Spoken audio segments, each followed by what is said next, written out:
আসসালামু আলাইকুম। নাফিসা তাবাসসুম স্বাগত জানাচ্ছি এনটিভির মধ্যরাতের খবরে। ক্রাউন সিমেন্ট শিরোনাম দেখছিলেন, এবার পুরো খবর। জাতীয় পরিচয়পত্র এনআইডির নিবন্ধন সম্পন্ন করেছেন বিএনপির ভারপ্রাপ্ত চেয়ারম্যান তারেক রহমান।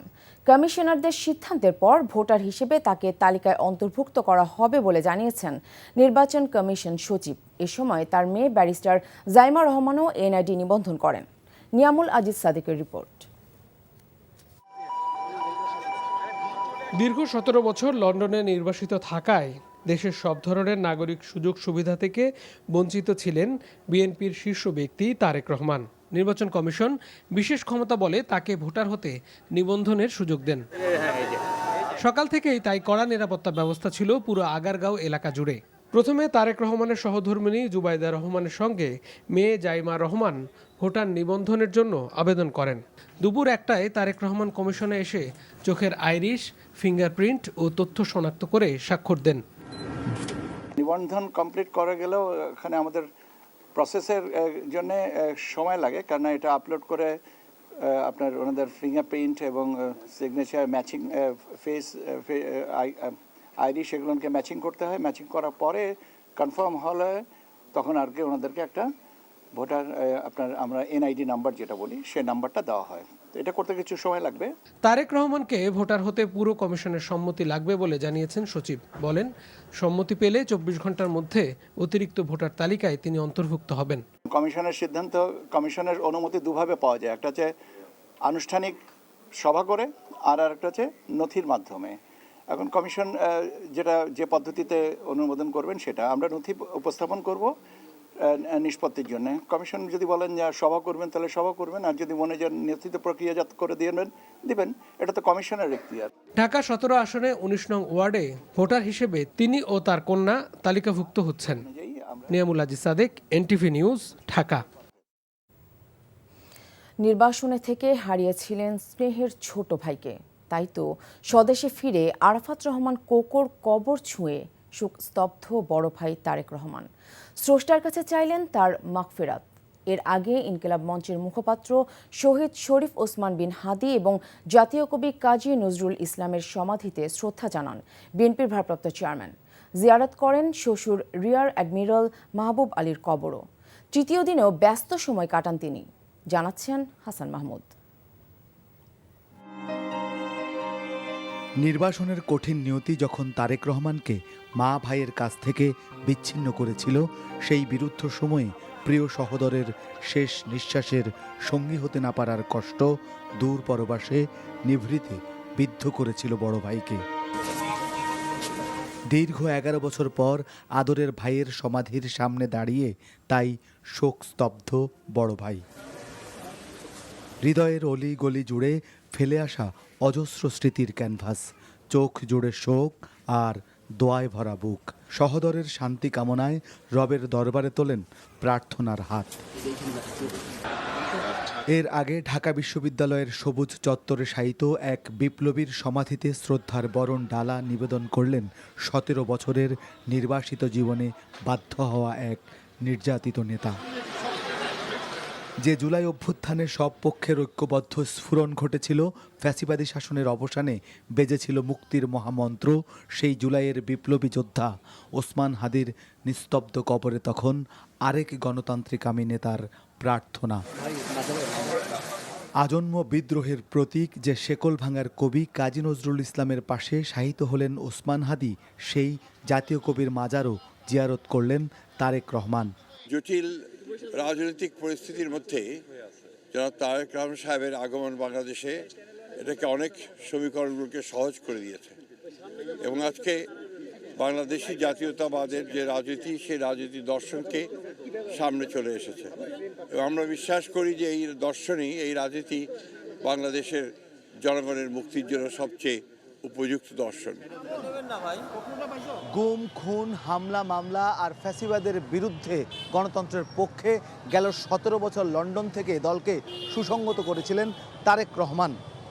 সেই ফ্যাসিবাদের চূড়ান্ত পরিণতি হয়েছিল 5 আগস্ট গণঅভ্যুত্থানের মধ্য দিয়ে, যার উচ্চকিত কণ্ঠস্বর ছিলেন ওসমান বিন হাদি। সেই হাদির কবর জিয়ারত করে তারেক রহমান জানালেন যে আগামী দিনে সবাইকে নিয়েই নতুন বাংলাদেশ গড়তে চায় বিএনপি। বনানী কবরস্থানে শায়িত শ্বশুর রিয়ার অ্যাডমিরাল মাহবুব আলীর কবরও জিয়ারত করেন বিএনপির ভারপ্রাপ্ত চেয়ারম্যান। এর আগে গুলশানের বাসা থেকে রওনা হয়ে পথে পথে বিপুল সংখ্যক নেতাকর্মীদের অভিবাদন গ্রহণ করেন তারেক রহমান। মানুষের স্রোত ঠেলে তার এই যাত্রায় ছিল কড়া নিরাপত্তা বলয়। দীর্ঘ নির্বাসন শেষে প্রিয় মাতৃভূমিতে এসে মানুষের ভালোবাসায় সিক্ত হবার লাইন দীর্ঘ হয় নগরের পথে পথে। Hasan Mahmud, NTV news, Dhaka. BNP chairperson ও মা বেগম খালেদা জিয়াকে দেখতে রাজধানীর এভার কেয়ার হাসপাতালে গেলেন দলের ভারপ্রাপ্ত চেয়ারম্যান তারেক রহমান। শনিবার রাতে গুলশানের বাসা থেকে তিনি হাসপাতালে যান। সেখানে তিনি চিকিৎসাধীন তার মায়ের সাথে দেখা করেন। তারপর চিকিৎসকদের সাথে কথা বলে বেগম খালেদা জিয়ার শারীরিক অবস্থার খোঁজ খবর নেন তারেক রহমান। পরে খালেদা জিয়ার ব্যক্তিগত চিকিৎসক ডক্টর AZM জাহিদ হোসেন সাংবাদিকদের জানান, বেগম খালেদা জিয়া দেশি বিদেশি চিকিৎসকদের তত্ত্বাবধানে আইসিইউতে চিকিৎসাধীন আছেন। মায়ের জন্য দেশবাসীর কাছে দোয়া চেয়েছেন তারেক রহমান। এর আগে বিএনপির ভারপ্রাপ্ত চেয়ারম্যান রাজধানী ধানমন্ডিতে তার শ্বশুর সাবেক নৌবাহিনী প্রধান অবসরপ্রাপ্ত রিয়ার অ্যাডমিরাল মরহুম মাহবুব আলী খানের বাড়ি যান। শনিবার দুপুরে তার এ বাড়িতে যাওয়ার কথা থাকলেও ব্যস্ততার কারণে তিনি সন্ধ্যা 5:30টার দিকে সেখানে যান এবং প্রায় 3 ঘন্টা সেখানে অবস্থান করেন। তার আগমনকে কেন্দ্র করে রাজধানী ধানমন্ডির 5 নম্বর সড়কে বিএনপির স্থানীয় নেতাকর্মীরা ভিড় করেন। এ উপলক্ষে ওই এলাকায় আইনশৃঙ্খলা বাহিনীর পক্ষ থেকে নিরাপত্তা বাড়ানো হয়। রাত 8:30টার দিকে ধানমন্ডি থেকে বের হয়ে গুলশানের বাসভবনে ফেরেন বিএনপির ভারপ্রাপ্ত চেয়ারম্যান। শহীদ ওসমান হাদির হত্যার বিচারের দাবিতে আজ সারা দেশের সব বিভাগীয় শহরে সর্বাত্মক অবরোধের ডাক দিয়েছে ইনকিলাব মঞ্চ। শনিবার রাত 11:30টার দিকে ইনকিলাব মঞ্চের ফেসবুক পেজে এই ঘোষণা দেওয়া হয়। এর আগে দিনব্যাপী রাজধানীর শাহবাগ মোড়ে অবস্থান নিয়ে বিক্ষোভ কর্মসূচি পালন করে ইনকিলাব মঞ্চ। এদিকে শনিবার রাত 11টার দিকে শাহবাগে যান অন্তর্বর্তী সরকারের উপদেষ্টা সৈয়দা রিজওয়ানা হাসান। এ সময় তিনি বলেন, অন্তর্বর্তী সরকারের মেয়াদেই শহীদ ওসমান হাদি হত্যার বিচার করা হবে। আগামী 7 জানুয়ারির মধ্যে ওসমান হাদি হত্যাকাণ্ডের অভিযোগপত্র দেওয়ার প্রতিশ্রুতি দেন তিনি। রিজওয়ানা হাসান আরও বলেন, ভারত সরকারের সঙ্গে কূটনৈতিক পর্যায়ে কথা বলা হয়েছে। আসামিদের খুঁজে পাওয়া গেলে তাদের ফেরত পাঠাতে ভারত সহযোগিতা করবে বলেও জানান তিনি। সকল রকমের পরীক্ষা নিরীক্ষা শেষ করে এই হত্যাকাণ্ডের চার্জশিট সুনির্দিষ্টভাবে দেয়া হবে ইনশাআল্লাহ 7 জানুয়ারি 2026-এর মধ্যে। এই চার্জশিট দেওয়ার পরে অন্তর্বর্তী সরকার থাকাকালীন সময়ে যেন দ্রুত বিচারটা করে যাওয়া যায় সেটার নিশ্চয়তা আমি আপনাদেরকে দিচ্ছি। জাতীয় নাগরিক পার্টি এনসিপি থেকে পদত্যাগ করেছেন দলের জ্যেষ্ঠ যুগ্ম সদস্য সচিব ডক্টর তাসনিম জারা। একই সাথে স্বতন্ত্র প্রার্থী হওয়ার ঘোষণাও দেন তিনি। জামাতে ইসলামীর সঙ্গে আসন সমঝোতার আলোচনা নিয়ে জাতীয় নাগরিক পার্টি এনসিপিতে মতভেদের মধ্যেই এই ঘোষণা দেন তিনি। শনিবার নিজের ভেরিফাইড ফেসবুক স্ট্যাটাসে জানান, ঢাকা 9 আসনে লড়বেন তিনি। ইতোমধ্যেই দলের শীর্ষ নেতৃত্বের কাছে পদত্যাগপত্র জমা দিয়েছেন তাসনিম জারা। স্বতন্ত্র প্রার্থী হিসেবে ভোটারদের সমর্থনযুক্ত স্বাক্ষর নেওয়ার যে নিয়ম রয়েছে তার জন্য কাল থেকেই মাঠে নামার ঘোষণাও দেন তিনি। নির্বাচনী ব্যয়ের জন্য সংগৃহীত অর্থ কেউ ফেরত চাইলে তা ফেরত দেওয়া হবে বলেও জানান তিনি। জাতীয় নাগরিক পার্টি গঠনের শুরু থেকেই যুক্ত ছিলেন এই চিকিৎসক রাজনীতিক। জামাতে ইসলামী সহ 8 দলীয় জোটের সঙ্গে জাতীয় নাগরিক পার্টির এনসিপির রাজনৈতিক জোট বা আসন সমঝোতার সম্ভাবনা নিয়ে আপত্তি জানিয়েছেন দলটির কেন্দ্রীয় কমিটির 30 সদস্য। শনিবার এই বিষয়ে গভীর উদ্বেগ জানিয়ে দলের আহ্বায়ক নাহিদ ইসলামকে চিঠি দিয়েছেন তারা। চিঠিতে নেতারা তাদের আপত্তির ভিত্তি হিসেবে এনসিপির ঘোষিত আদর্শ, জুলাই গণ অভ্যুত্থান সম্পর্কিত ঐতিহাসিক দায়বদ্ধতা এবং গণতান্ত্রিক নৈতিকতার কথা তুলে ধরেন। চিঠিতে বলা হয়েছে, জুলাই গণ অভ্যুত্থানের পর বিগত 1 বছর ধরে জামাতে ইসলামী ও তাদের ছাত্র সংগঠন ছাত্র শিবিরের বিভাজনমূলক রাজনৈতিক কর্মকাণ্ড, অন্যান্য দলের ভেতরে গুপ্তচর বৃত্তি ও স্যাবোটাজ, ছাত্র সংসদ নির্বাচনগুলোতে বাকসাস এবং পরবর্তীতে ছাত্রশক্তি বিষয়ে মিথ্যাচার ও অপপ্রচার সহ ধর্মকে কেন্দ্র করে সামাজিক ফ্যাসিবাদের উত্থানের আশঙ্কা দেশের ভবিষ্যতের জন্য অশনি সংকেত হয়ে উঠেছে। চিঠিতে স্বাক্ষরকারীদের মধ্যে রয়েছেন এনসিপির যুগ্ম আহ্বায়ক খালেদ সাইফুল্লাহ, যুগ্ম সদস্য সচিব মুশফিক উস সালেহীন সহ মোট ৩০ জন কেন্দ্রীয় নেতা।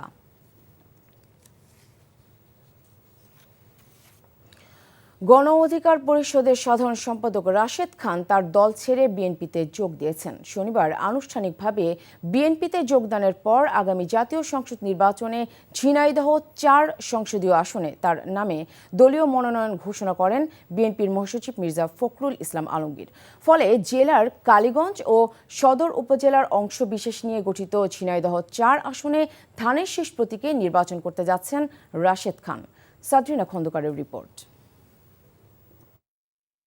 দলীয় শৃঙ্খলা ভঙ্গের অভিযোগে গণ অধিকার পরিষদের সাধারণ সম্পাদক পদ থেকে বহিষ্কারের পরদিন শনিবার সংগঠনের সভাপতি বরাবর চিঠি দিয়ে দল থেকে পদত্যাগ করেছেন রাশেদ খান। দুপুরে রাজধানীর গুলশানে বিএনপি চেয়ারপারসনের কার্যালয়ে দলের মহাসচিব মির্জা ফখরুল ইসলাম আলমগীরের হাতে ফুল দিয়ে আনুষ্ঠানিকভাবে বিএনপিতে যোগ দেন তিনি।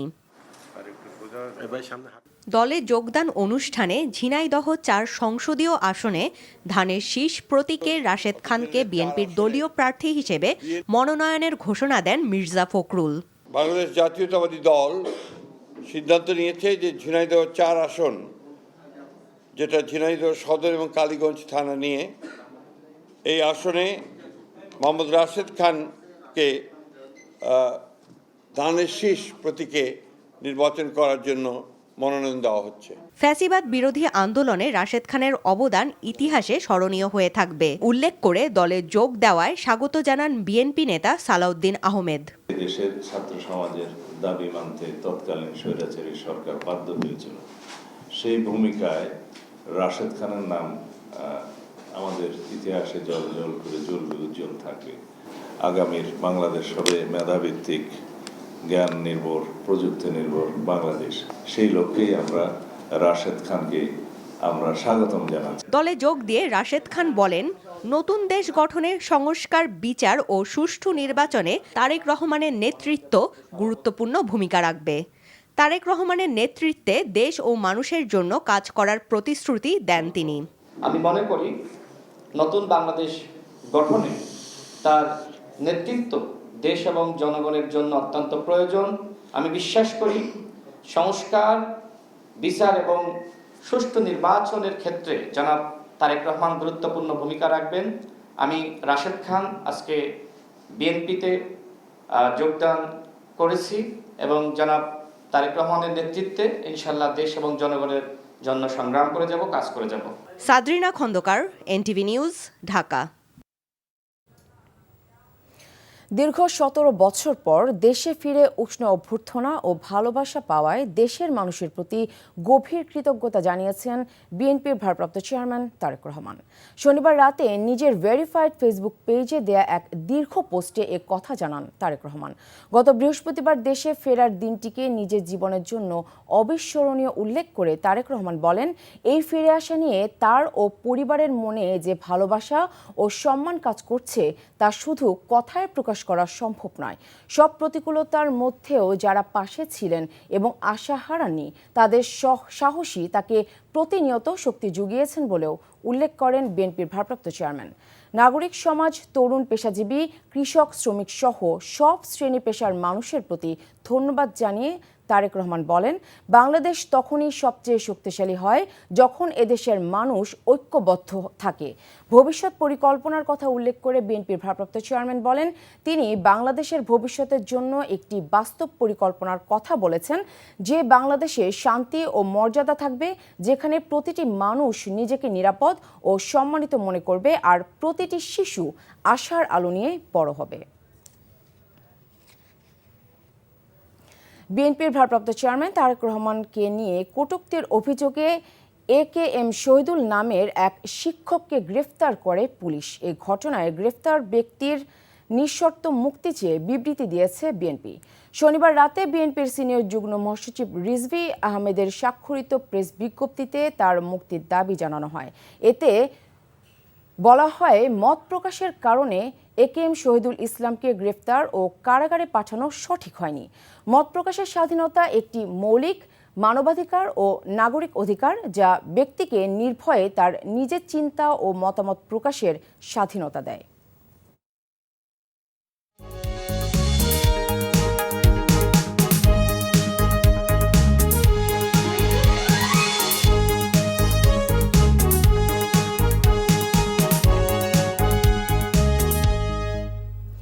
নাসির সিনটেক্স গ্রুপ নির্বাচন পথে পথে। রাজনৈতিক মহলে প্রচলিত কুমিল্লার রাজনীতি যার কবজায়, ক্ষমতার মসনদ তার নাগালে। তবে ৫ অগস্ট পরবর্তী এবারের লড়াইটা শুধু ভোটের নয়, বরং অস্তিত্ব আর পরিবর্তনের। একদিকে বিএনপি জামাতের দীর্ঘদিনের পরীক্ষিত নেতারা, অন্যদিকে হাসনাত আবদুল্লার মতো নতুন প্রজন্মের চ্যালেঞ্জ। কাকে বেছে নেবে কুমিল্লা? অজিত আইচের ক্যামেরায় নাহিদ প্রিন্সের রিপোর্টের সঙ্গে ছিলেন কুমিল্লার মাহফুজ নান্টু। যাদের দাপটে একসময় কুমিল্লার রাজপথ থাকত ভীত সন্ত্রস্ত, ৫ই আগস্টের ছাত্র জনতার বিপ্লবের পর তারা এখন জনরোষের মুখে এলাকা ছাড়া।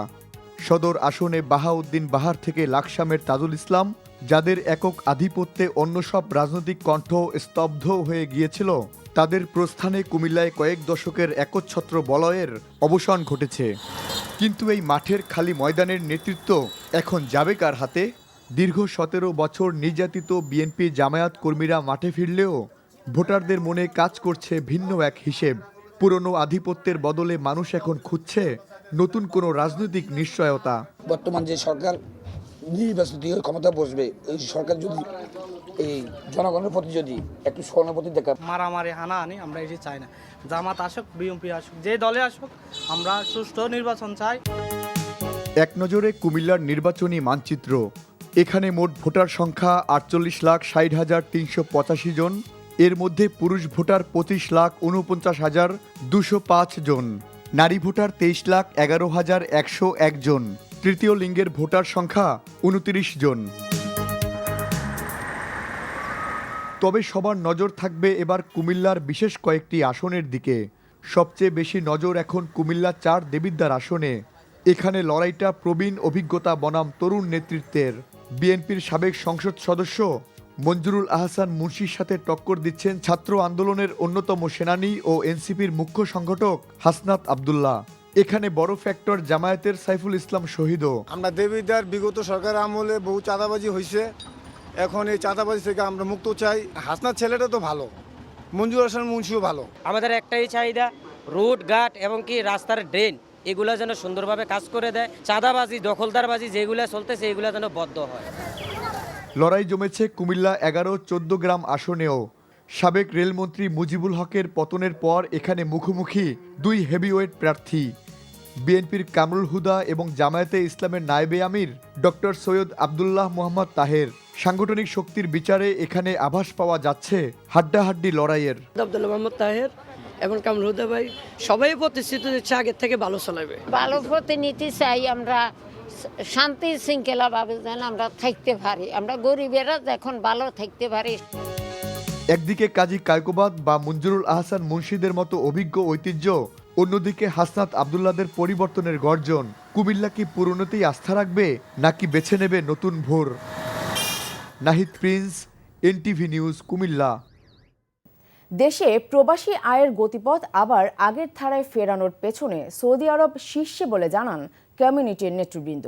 এনটিভি জেদ্দা প্রতিনিধি মাসুদ সেলিম জানান, জেদ্দায় বাংলাদেশি অধ্যুষিত এলাকা হাই আল সালামায় স্কাইলাইন ট্রাভেলস অ্যান্ড ট্যুরিজমের প্রথম শাখার উদ্বোধনী অনুষ্ঠানে এ আহ্বান জানান কমিউনিটির বিশিষ্টজনেরা। প্রতিষ্ঠানের উদ্বোধন ঘোষণা করেন স্কাইলাইন ট্রাভেলসের স্বত্বাধিকারী নোয়াখালী কোম্পানিগঞ্জের সন্তান সাইফুল শেখ। এ সময় আরও উপস্থিত ছিলেন হাই আল সালামার বিশিষ্ট ব্যবসায়ী বাহারউদ্দিন বাদল, আরিফুজ্জামান, গাজী শাহেদ, সালমান সালেহ, আবদুল্লাহ আল মামুন, রায়হান রাকিব সহ বাংলাদেশি কমিউনিটির বিভিন্ন পেশার প্রবাসীরা। সৌদি আরবে নিজস্ব প্রতিষ্ঠান গড়ে এগিয়ে যাচ্ছে প্রবাসী বাংলাদেশিরা। এতে তৈরি হচ্ছে কর্মসংস্থান। এনটিভি সৌদি আরব প্রতিনিধি ফারুক আহমেদ জানান, রিয়াদে কুর্তোবা শহরে চালু হলো গাড়ির ডেকোরেশন ও কাস্টমাইজেশনের আধুনিক প্রতিষ্ঠান হেভেন অটো ওয়ান। প্রতিষ্ঠানটি গড়ে তুলেছেন বরিশালের মেহেদীগঞ্জ উপজেলার সন্তান ও বিনিয়োগকারী মোহাম্মদ বাকের হোসেন। উদ্বোধনী অনুষ্ঠানে উপস্থিত ছিলেন রিয়াদের বিশিষ্ট ব্যবসায়ী মীর রাসেল সুজন, কারি আব্দুল হাকিম, মোহাম্মদ জাহাঙ্গীর ও মোহাম্মদ রাশিদুল ইসলাম রাজ এবং সৌদি নাগরিক আব্দুল মাজেদ সহ কমিউনিটির নেতৃবৃন্দ। এই ছিল মধ্যরাতের খবরে। এই খবরের ভিডিও সহ আপডেট জানতে ভিজিট করুন এনটিভি অনলাইন www.ntvbd.com। এছাড়াও এনটিভির জনপ্রিয় সব অনুষ্ঠান ও খবরের আপডেট জানতে ভিজিট করুন আমাদের ইউটিউব ও ভেরিফাইড ফেসবুক পেজ। ধন্যবাদ সবাইকে।